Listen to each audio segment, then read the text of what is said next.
Hello everyone, welcome. This is Steve Suffoletto from Erie Community College, south of Buffalo, New York. And in today's presentation, I want to talk about the physics of light. So this is really an introduction to basic color facts. We're going to be discussing mostly the physics, and the science of light prior to a conversation about how the human senses color. So the physics of light is different than the sensation of color. So to understand color theory and then later color management, we first must understand the basic physics and the science of light. Without light, there is no color. Some people would say black is a color. Well, black is a color because it's a sensation, but black is not a color if your definition is about the physics of light. So the absence of light gives you black. Accurate color reproduction doesn't just start with color. It first starts with tone reproduction, which is lightness, darkness, and contrast, and then neutrality or gray balance. So there's got to be a physical stimulus. Then you have a human response, which is a detection or a sensation. So there's always that age-old argument that the Irish Bishop George Berkeley in the 1700s came up with. If a tree falls in the woods, does it make a sound or a noise? Well, it depends on how you define sound. Without a human ear to hear, there is no sound.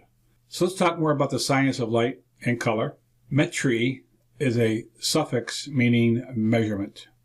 So we have radiometry, which is the study of electromagnetic radiation.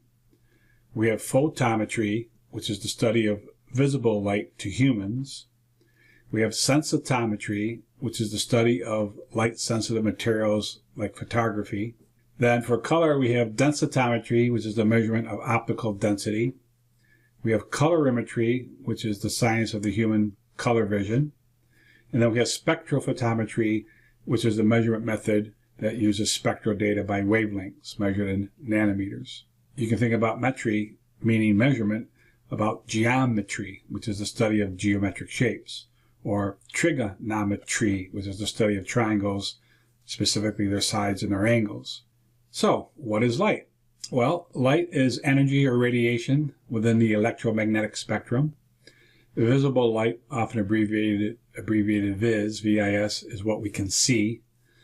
We can't see infrared, IR, and we can't see ultraviolet, UV. In 1931, CIE, the International Committee on Illumination, defined the phototopic luminosity function of the human eye, which is trichromatic, meaning three colors. And it follows a bell-shaped Gaussian distribution, which peaks at 555 nanometers, which is green. So the human eye has the most amount of sensitivity to green. Now there's other detectors besides the human eye, and they would be PMTs, which are photomultiplier tubes. We used to use these in the old rotary drum scanners. Then we went to CCD, which are charge coupled devices. We found these in flatbed scanners in the 1970s. And then the current technology is called CMOS, which is complementary metal oxide semiconductors. You find these today in digital cameras and in smartphone cameras. Now, an interesting point is when you say infrared light or UV light or black light, these are all oxymorons, which are contradictions because none of these are visible to humans. By the way, phototopic is daylight vision, which uses the cones, and scotopic vision is night vision, which uses the rods. Let's look at the spectrum, which a layperson would call the rainbow. So we know the colors in the spectrum of the rainbow are Roy, G, Biv. Roy is red, orange, yellow. The middle is G for green, and the last name is Biv, blue, indigo, and violet. So we reduce these down to the primary additives, which are emissive lights, which are red, green, and blue, or just simply RGB. Now these are continuous spectrum, meaning they are radiated from a black body, so it has a smooth, continuous curve to that, as compared to a discrete light source that has these emission spikes. Monochromatic means it's a single one color, and polychromatic means it's many colors. So a laser, which is an acronym for light amplification by stimulated emitted radiation, is a monochromatic light source. It's a single color light source. Let's discuss light sources. We have natural light sources and artificial light sources. Natural light sources are the sun and stars, but the moon is not a light source. It's an object that reflects light. And now we have electroluminescence, which is LED light emitting diodes, and OLED organic light emitting diodes. So incandescent light sources would be the flame of a fire and its thermal heat energy, which also gives off visible. We have electric filament inside, which is a tungsten bulb. So these objects emit visible light starting at 800 Kelvin or 525 Celsius centigrade or 977 degrees Fahrenheit. Luminescence, electrons get excited. So we have the compact fluorescent lamp, the CFL, and now we have light emitting diodes or LEDs. Now light's very interesting in that it has two properties, or it has a duality. The light can act like a particle, which are the photons, but the light can also act as a wave. So you know that when you look at a wave, it can have an amplitude, which is its vertical height. It can have a frequency, which is its horizontal repeat. And of course, the wavelengths are measured in nanometers, and a nanometer is a billionth of a meter, 10 to the minus 9. And visible light is between 400 and 700 nanometers. Now, just to be clear about waves, sound waves are mechanical, where light waves are electromagnetic. So mechanical waves need to have a media to move them through. So in a vacuum space, there's no medium, so you can't have sound in a vacuum. But of course, light travels through a vacuum. Another fact of light's physics: the speed of light as measured in a vacuum is 186,282 miles per second, or 300,000 kilometers per second. And you know that speed is distance divided by time. E, energy, is equal to mc squared, which is the mass times the speed of light squared, meaning very little mass can provide a lot of energy. So I think the sun's about 93 million miles away, and it takes about 8 minutes and 20 seconds for light from the sun to reach the Earth. The moon is only about 240,000 miles away, so it only takes about 1.3 seconds for light to travel from the Earth to the moon. Let's speak more about photometry. It's the measurement of visible light, and the standard unit is the candela, abbreviated CD. It's the luminosity intensity, or brightness is what we would call it. So lumens is the amount or the quantity of emitted light from a light source. Lux is the light falling on the object over a surface area, and it's distance dependent, meaning it follows the inverse square law, and 1 lux is equal to 1 lumen per meter squared. So an old incandescent 60-watt light bulb emits about 800 lumens of light. So around 1950, they changed candle power to candela, and a candela is about 25 lumens, and what 1 foot candle is 1 lumen per square foot. The candela considers both the directional angle or the focus. Now, the inverse square law says that the intensity is inversely proportional to the square of the distance.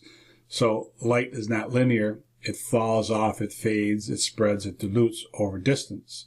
So at a distance of 5x, you're only receiving 4% of the light. So again, when we talk about light, we have to talk about the radiometry, the physics of it, and the photometry, how it interacts with the human observer in terms of a sensation. Now, light's going to interact with matter. Light can do 3 things when it hits matter. It can be transmitted through, it can be reflected off of, or it can be absorbed. So when you transmit, light is passing through the media. So think about film, lenses, filters, and inks. Inks are transparent filters. When light reflects off of a surface, think about the light bouncing off, kind of like bouncing off of a mirror or bouncing off of paper. And then absorption. So the total, 100%, is equal to the transmission plus the reflection plus the absorption. And using simple algebra, you can solve for any of those independent variables, the t, the r, or the a. Now, there's 2 types of reflection. We can have specular reflection, or we can have diffused reflection. Specular reflection is where the surface is very smooth, so the light is very directional, like a mirror, shiny metal, glass, things like that. water surfaces. But when the object surface texture is rough, the light will scatter in many or all directions. So we call this diffused reflection. And we have an example of these three glasses here, where the clear glass is transparent, the green glass is translucent, and the blue glass is opaque. Physical interaction at the surface. How the light reflects determines the gloss. Gloss is the angular measurement of the light reflection. So again, smooth reflective surfaces like glass, metal, and water, they're more directional or focused. They're specular. Wet ink is smoother than dry ink. So the dry ink is going to follow the surface texture and contour of the paper. Coated paper is very shiny, very glossy. Uncoated paper or plain paper is dull, matte, and flat. So the densities on coated paper and uncoated paper will be different, as well as the density of a wet ink versus a dry ink will be different. We call this dry back or dry down. In the case of black, it could be as much as 15 points of density, 0.15. The amount of light absorbed is the opposite of the amount of light reflected, and this determines the darkness or the lightness. The other physical interaction we care about is the amount of light that gets absorbed or reflected, which determines how light or dark something is, which can be easily converted into optical density. One interesting case of how light reacts with matter is refraction, and refraction is the bending of the light, and it's due to a change in the direction from a change in speed between different mediums, materials, or substances. So when light travels from a vacuum to air, or from air to glass, or from air to water, it changes its speed, therefore it changes its direction.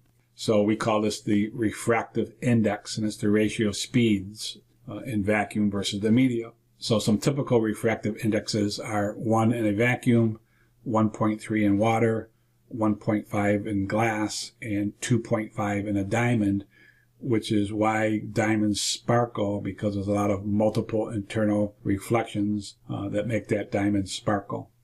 So in the example of that glass with the straw, it looks like the straw is bent, and that's because of refraction.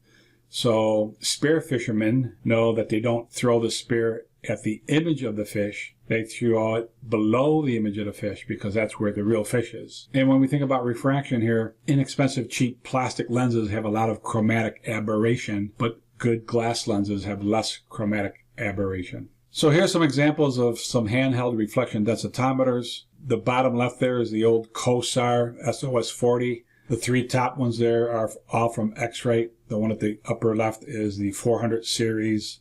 The one in the middle is the 500 series. And the one to the right is the newer exact model. So other densitometer manufacturers are people like Tobias, Teshcon, Beta, Ahera. X-Rite bought out Macbeth, who bought out Graytag. And I think the 400 or the 418 I bought at ECC back in 1993 for about $5,000. Okay, this is an important slide. Here we're going to show you how to calculate density from reflection. Now I have a separate video posted on YouTube, I think it's about 7 minutes long, that shows you how we manually reconstructed this density curve. But just the highlights here, optical density is the amount of light that gets absorbed. So the absorption is 1 minus reflection. We can have transmission densitometry, which we use for film that uses zero diffuse geometry. We can have reflection densitometry, which we use on proofs and press sheets that uses 0.45 geometry. And Dmax is interesting because on a transmissive object like film, the Dmax could be 3, 4, or 5. But the minute you try to measure that reflectively with that 0.45 geometry, the Dmax usually is limited to about 2.1. So the association I have for density is density starts with D, therefore density is darkness, which starts with D. D for density, D for darkness. And the actual formula or the equation for calculating density is the minus log of reflection. And if you have the density, you can take the anti-log of the density to get the reflection.